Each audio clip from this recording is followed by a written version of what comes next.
देख मैं ऑनेस्टली बोलूँ ना, मैं इस क्रिएटर को नहीं जानता हूँ, लेकिन जब मैंने ओवरऑल स्टोरी देखी, ओवरऑल प्रूफ्स देखे, इसको देखने के बाद ना मेरे दिल में खलबली सी मची कि भाई अगर इसके बारे में मैं नहीं बोलूँगा ना तो मेरे को नींद नहीं आएगी। इसके बारे में अगर मैं ढंग से ना ये बात करूँगा तो मेरे को अंदर से चैन नहीं मिलेगा कि भाई ये जो इंटरनेट पर पर्सनैलिटी दिखाई जाती है एंड बैक एंड में उनकी रियलिटी में पर्सनैलिटी कैसे होती है, उसमें बहुत ज़्यादा डिफरेंस आ जाता है। Your sister, your mother, or someone you love gets dragged into shit like this, you will suddenly discover morals. You will suddenly start talking about privacy. You will start seeking God. जिसको हम लोग दूर से कभी finalise ही नहीं कर सकते। Honestly example लेके चलो तो, एंड अगर इस कंट्रोवर्सी को देखो ना तो मेरे को अंदर से रोना सा आ रहा है भाई, इस साल के अंदर क्या क्या देखना बाकी है। अब इसकी थोड़ी सी कंट्रोवर्सी पे नजर मारते हैं, पूरा ओवरऑल सुनहरा तुम लोग को समझाऊंगा, लेकिन ये भी बात समझना कि भाई मैं गर्ल का नेम रिवील नहीं करूंगा। मे बी इन फ्यूचर में उसको अपने प्रूफ्स डिलीट करने हो, मे बी उसको सब चीजें डिलीट करनी हो, तो उसके लिए उसके पास वो सहूलियत रहे तो नाम वगैरह कहीं भी रिवील नहीं होगा। बट उसने जो घिनौनी हरकत करी है ना अजूज ने, उसकी बात जरूर बताऊंगा। अगर तुम लोग को नहीं पता भाई अजूज कौन है, मेरे को भी कल तक नहीं पता था कि भाई अजूज बंदा कौन है। ये एक ऐसा बंदा है जो इंटरनेट पे आके थोड़ी सी अच्छी ज्ञान की बातें करता है, जो अब की बार रियलिटी देखने के बाद मैं आपको इज्जत तो नहीं देने वाला हूँ, तो अच्छी बातें करता है इंटरनेट पे आके। काइंड ऑफ तुम लोग रोस्टर कह सकते हो, जो भी बेकार घिनौनी चीज है इंटरनेट पे चलती है या फिर मैं कहूँ रियल लाइफ में चलती है, उसके बारे में खुलासे करने वाली चीजें हैं। एंड बात लेकर चले इनकी बातचीत चलती है इंटरनेट पे, जब तुम लोग इन्फ्लुएंसर वगैरह बन जाते हैं तो बहुत सारे लोगों से कनेक्शन रखने पड़ते हैं, बहुत सारी चीजें करनी पड़ती है।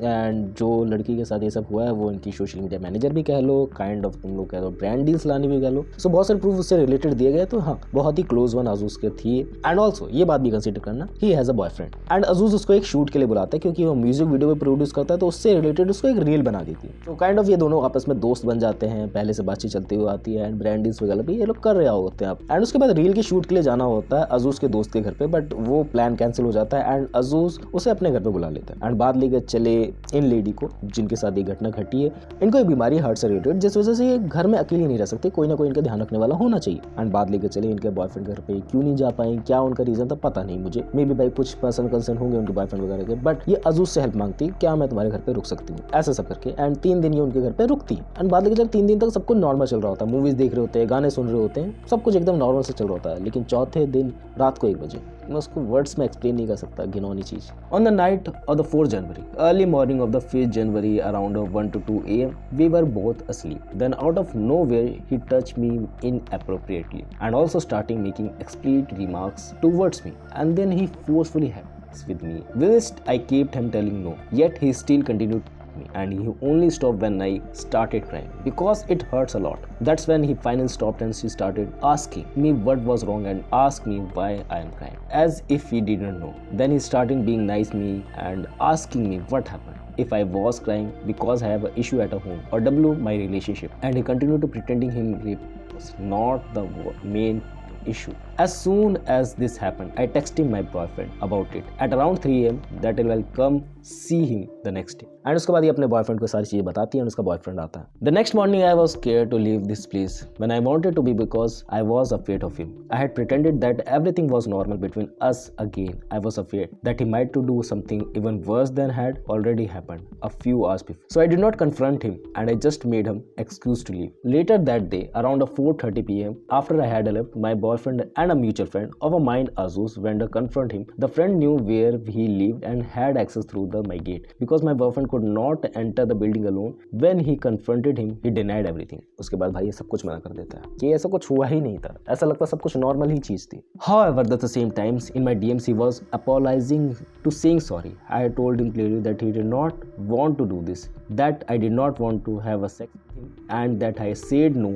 Then he kept saying sorry to me. Why would he say sorry if nothing happened? If nothing had truly happened, he would be have to say something like, what were you talking about? Nothing even happened. Instead of apologizing, why would we apologize something you have not done? जब कुछ बात हुई ही नहीं तो apologise क्यों करने का? जब उसके दोस्त आ चुके थे वहाँ पर तो उसको चीज़ को डिनाई क्यों करने का? एंड जब उसके दोस्तों की भी चैट्स वगैरह किसी से बात हुई तो उसकी रियलिटी और ज़्यादा सामने है कि भाई वो है इस तरीके का बंदा। रियलिटी में मैं नहीं जानता भाई कैसा है कैसा नहीं, जो भी इंटरनेट पे चीज़ें चल रही है मैं तुम लोग को बता रहा हूँ। मे बी मैं रॉन्ग हो सकता हूँ किसी किसी मामले में कि भाई मेरे को रॉन्ग इन्फॉर्मेशन मिली हो कहीं से, बट जो भी कन्फ्रंट सामने चीज़ें दिखाई दे रही हैं, इस बंदे ने पब्लिश कर रखी है इंटरनेट पे, एक टीनेजर ने 18 साल की अजूज की भी चैट दिखाई दे रही है। एंड आफ्टर दैट बात खत्म नहीं होती है। On the 9th of the 6th January at 11 I woke up and lost all the bladder control. This is not something I had experienced in my life. I was bleeding while urinating and I had urinate every 5 minutes. It was just blood and it burned immensely every single time. I had to go to the washroom to the point I almost fainted quite few times and I did pass out once even. The bleeding is the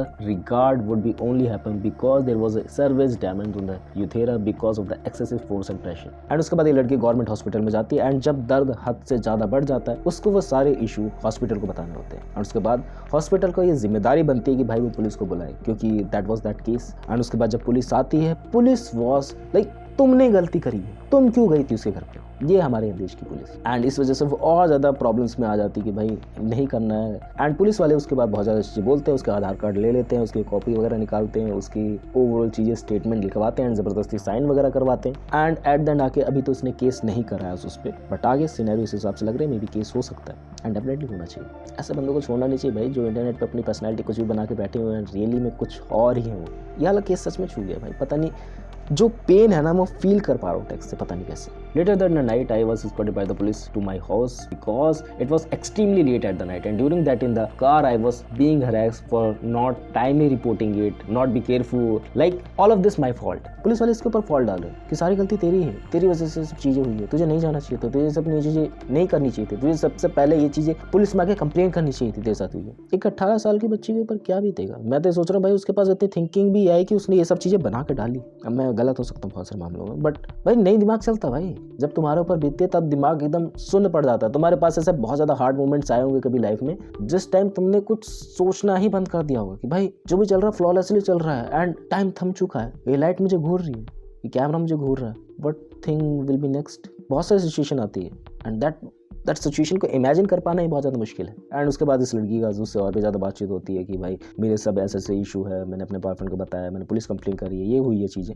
अजूज़ is not giving a fuck कि भाई जो मर्जी वो कर। ऐसे उसका attitude देखने को मिला कि मैं कंसर्न हूँ, मैं आ नहीं सकता हूँ, पर्सपेक्टिव नहीं है। भाई सोते समय तो पर्सपेक्टिव नहीं आता दिमाग में। एंड उसके बाद अजूज़ को बहुत ज़्यादा कॉल किया गया इस लड़की द्वारा, डिफरेंट नंबर से कॉल किए गए, अजूज़ फ़ोन ही नहीं उठा रहा था, अजूज़ ब्लॉक पे ब्लॉक करे जा रहा था। I was constantly harassed by the police for 4 straight hours। I was being harassed at the hospital by the police, then blame me for the initiating that I was at a fault। Treatment के अलावा सब कुछ हुआ 4 घंटे। And उसके बाद आजूज़ की तरफ से क्या आना चाहिए कि भाई मे बी ये सब चीज़ें रॉन्ग हो सकती हैं। भाई एक सिनेरियो हो सकता है, भाई ये सब चीज़ें रॉन्ग हो सकती है, बट ये सब चीज़ें रॉन्ग नहीं। एंड मेरी गलती होगी, मैं छुपने लगूँ, मैं आऊँगा ही नहीं दुनिया वालों की नज़र में। एंड सेम सिनेरियो अजूज़ के सिनेरियो में भी नज़र आता है। उसने अपना इंस्टाग्राम डीएक्टिवेट कर दिया, उसने अपने कमेंट्स डिसेबल कर दिए ताकि उस तक कोई पहुँच ही ना सके। एंड नाउ जो उसकी बनी बनाई रिस्पेक्टफुल इमेज थी जो मार्केट में मैं सुनती आया हूँ कि भाई हाँ कुछ ना कुछ उसकी इमेज थी, मिट्टी में मिल गई। भाई जो तुम्हारी रियल पर्सनैलिटी तुम उसको छुपा नहीं सकते हो इंटरनेट पे। दैट्स वाई भाई समझ में नहीं आता है भाई इंटरनेट पे किस पे ट्रस्ट किया जाए, किस पे ना ट्रस्ट किया जाए। रियली लाइफ में भी ट्रस्ट कर पाना बहुत ज़्यादा मुश्किल है। दैट्स वाई इंटरनेट लाइफ है। वो ऊपर से देखने से था, that was my ideal, that was my भाई बढ़िया बंदा है, इसकी बात और इसकी सब चीज़ों को फॉलोअप करना चाहिए। बट डीप डाउन जाओ के देखेंगे पता नहीं भाई कौन कैसा है। There is still time। झांको अपने जमीर में, देखो तुम कितना गिर चुके हो, तुम कितने घिनौने हो अंदर से। इस चीज को एक्नॉलेज करो और इससे आगे। इस पर्टिकुलर सिनेरियो से ना मैं ज़्यादा अंदर से जुड़ पड़ा क्योंकि भाई इसके अंदर इतने ज़्यादा प्रूफ्स भरे हुए हैं ना, वो पेन वो टेक्स्ट में नज़र आ रहा है। अब इस गर्ल की कंसर्न है आगे वो ये सब चीज़ें कंटिन्यू करना चाहती है, केसेस वगैरह करेगी या फिर वो सब चीज़ें ऐसे ही छोड़ देना चाहती है इंटरनेट पे। बाकी बहुत सारी चीज़ें हो सकती है आगे। मेरी तरफ से इतना ही था तुम लोगों को बताना जो भी प्रूफ्स थे around of that thing. And as 8:30 PM 18 January 2025 has been disable his account after posting that he has a proofs कहाँ है भाई, दिखाना क्यों अकाउंट डिसेबल कर दे रहे हैं। गड़बड़े हैं भाई बहुत ज़्यादा बढ़िया। That's it for the video, मिलते हैं नेक्स्ट वीडियो में, बाय।